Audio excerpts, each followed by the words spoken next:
the top natural orchid fertilizer to grow healthy and optimal orchid plants. It is true that orchids require less fertilizer than most other plants. However, since orchids grow best in low bark, low nutrient mixes, administer some of the following natural fertilizer can be beneficial. Eggshells. Eggshells are a great source of calcium and potassium. Use a dozen eggs.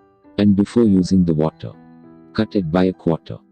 This water could be used as a mist on the orchids, or poured onto the medium as if watering. Watering the orchid first to prevent shock and burn. Molasses. A teaspoon of molasses can be mixed with 1 to 2 cups of water, and then the mixture can be used to water the plant. Molasses happens to be rich in potassium. Epsom salt. 1 teaspoon of Epsom salt can be mixed with water and then be used as part of regular fertilizing. Healthier growth as well as stronger roots is promoted this way. Epsom salts work well for getting Phalaenopsis to bloom. Milk or buttermilk. Both milk and buttermilk are rich sources of nitrogen due to their protein content.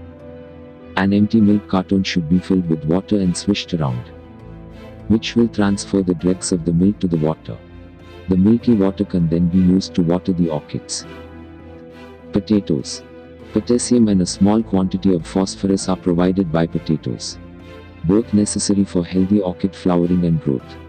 Unpeeled potatoes can be cut into small pieces and boiled until well done. These should be cooled down and periodically added to the bark in the pot so that the orchids get the potassium and phosphorus. Rice water. Water used to boil rice is a rich source of vitamins for healthy orchid growth. The use of brown rice instead of white rice is recommended.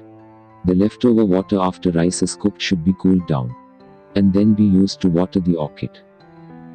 Tea.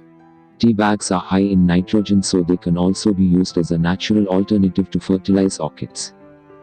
The contents of tea bags can be applied once monthly in summer and spring months.